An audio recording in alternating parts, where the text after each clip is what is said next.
Every day, same park, same bench, playing chess.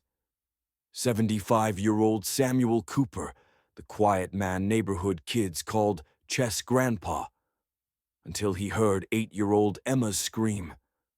During the kidnapping attempt, what Samuel did was something no ordinary retiree could know.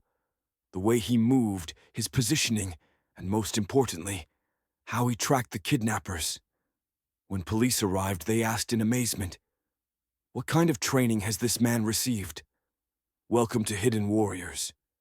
Before we begin this intense story of hidden expertise and protective instincts, tell me in the comments which country you're watching from today. And if you believe stories like this deserve to be heard, hit that subscribe button and help us honor the skilled warriors hiding in plain sight. Riverside Park in suburban Denver had been Samuel Cooper's second home for 8 years. Every morning at 9 a.m., he'd arrive with his worn leather chess set, position the board on the weathered picnic table under the old oak tree, and wait for challengers. The neighborhood kids knew him as Chess Grandpa, a gentle, patient man who taught them strategy while sharing stories that never quite revealed where he'd learned to think 10 moves ahead. Samuel had silver hair, kind eyes behind wire-rimmed glasses, and hands that moved chess pieces with surgical precision. To the parents dropping children at nearby Riverside Elementary, Samuel was part of the landscape. A retired widower who filled his days with the ancient game, harmless and predictable. They appreciated having someone trustworthy watching the park during school hours. What they noticed was Samuel's unusual awareness. He knew every child's name, their routines, which parents picked them up. His eyes constantly scanned the park, not obviously, but with subtle vigilance.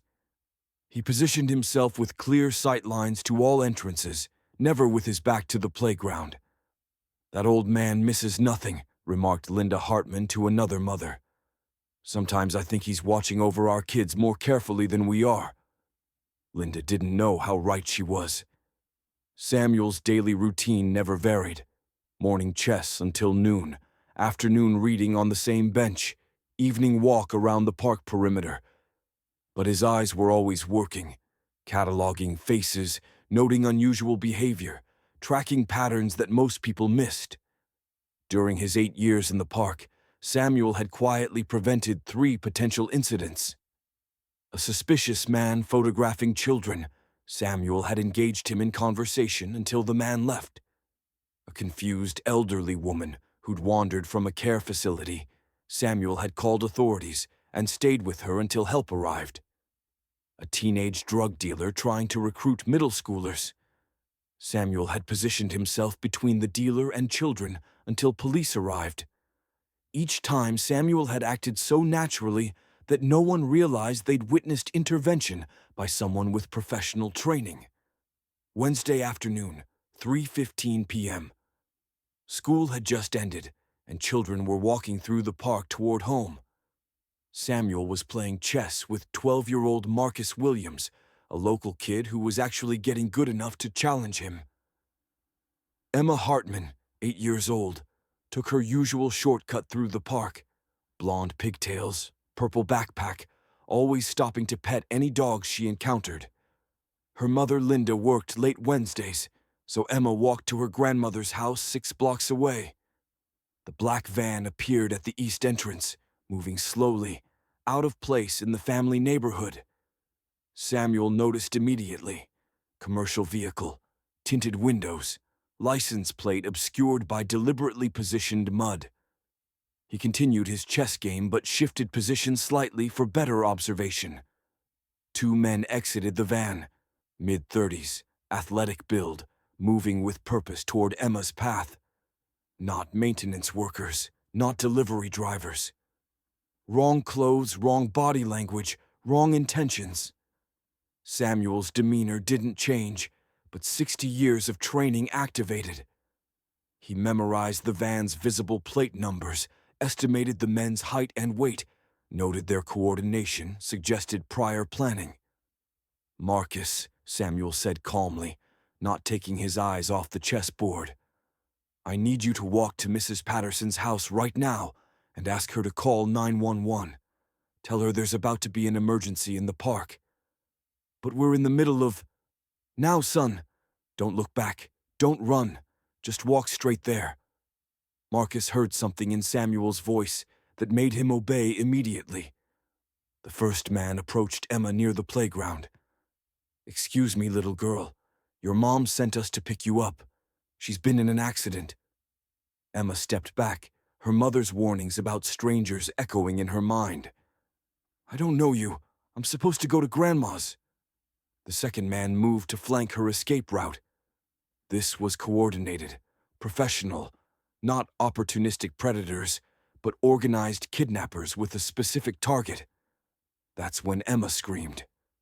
Samuel moved. What happened next took 43 seconds, but would replay in slow motion in the minds of witnesses for years to come. Samuel rose from the chess table with fluid grace that belonged to a much younger man. No stiffness, no hesitation. He covered the 70 yards to Emma's position with the ground-eating stride of someone who had spent decades moving quickly across hostile terrain. The first kidnapper had grabbed Emma's arm and was pulling her toward the van. The second man was scanning for witnesses, hand moving inside his jacket toward what was certainly a concealed weapon. "Gentlemen," Samuel called out in a conversational tone, "I think you've made a mistake." Both men turned. They saw a 75-year-old retiree in a cardigan sweater and slacks. Threat assessment, minimal. They assessed wrong. Samuel's first move disabled the man holding Emma, a precise strike to a nerve cluster that caused instant paralysis in the kidnapper's grip hand. Emma broke free and ran toward the oak tree where Samuel had pointed.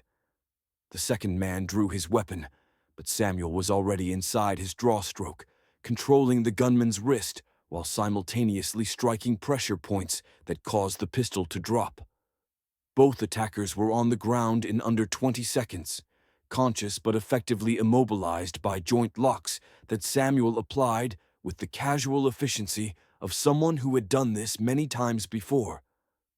"Emma," Samuel called calmly, "are you hurt?" "No, Chess Grandpa," she replied, tears streaming but voice steady. "Good girl. Stay right there until the police arrive." Samuel maintained control of both kidnappers without apparent effort, using techniques that looked almost gentle, but kept both men completely helpless. No violence, no dramatic flourishes, just the systematic application of professional skills. When sirens began approaching, Samuel shifted position to ensure the kidnappers couldn't see his face clearly. Old habits from operations where maintaining cover had been a matter of survival. Detective Sarah Mills arrived expecting a child abduction scene. Instead, she found two suspects in custody, an unharmed victim and an elderly man who looked like he'd been gardening rather than subduing armed criminals. "Sir," Detective Mills approached Samuel, "I'm going to need a statement about what happened here." Samuel nodded politely. "Of course, officer.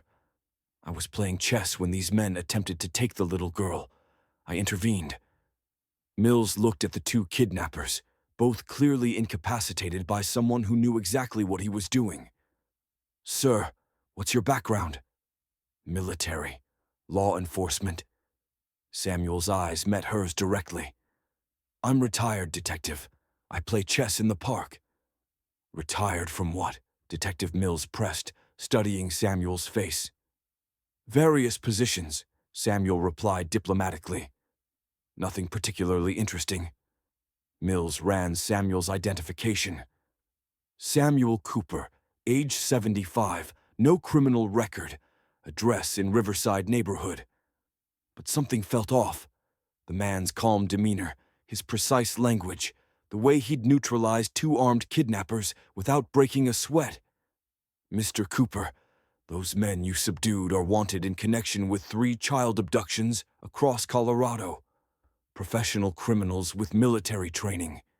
Yet you handled them like..." She paused, searching for words. Like someone who knew what he was doing, Samuel suggested mildly. FBI Special Agent Patricia Wells arrived as backup. When she saw the scene, two professional kidnappers efficiently restrained by an elderly civilian, she requested Samuel's full background check through federal databases. The results came back 30 minutes later. Wells approached Samuel privately. "Mr. Cooper, we need to talk." Samuel nodded. He'd been expecting this conversation for 8 years. Samuel Cooper, retired CIA operations officer, specialized in counterterrorism and hostage rescue. 43 years of service, mostly classified operations in Central America, Eastern Europe, and the Middle East. "That was a different life," Samuel said quietly. "You were one of the agency's most effective field operatives. Your record shows over 200 successful rescue operations, including 37 child extractions from hostile situations." Samuel watched Emma reuniting with her frantic mother across the park. Past tense, Agent Wells.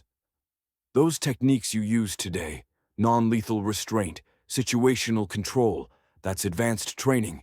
You could have seriously injured those men. But I didn't. They'll be sore tomorrow, nothing more." Wells studied the chess set still sitting on the picnic table. "Why here? Why this neighborhood?" Samuel's expression softened. "Because children deserve to play in parks without fear. Because parents should be able to trust their communities.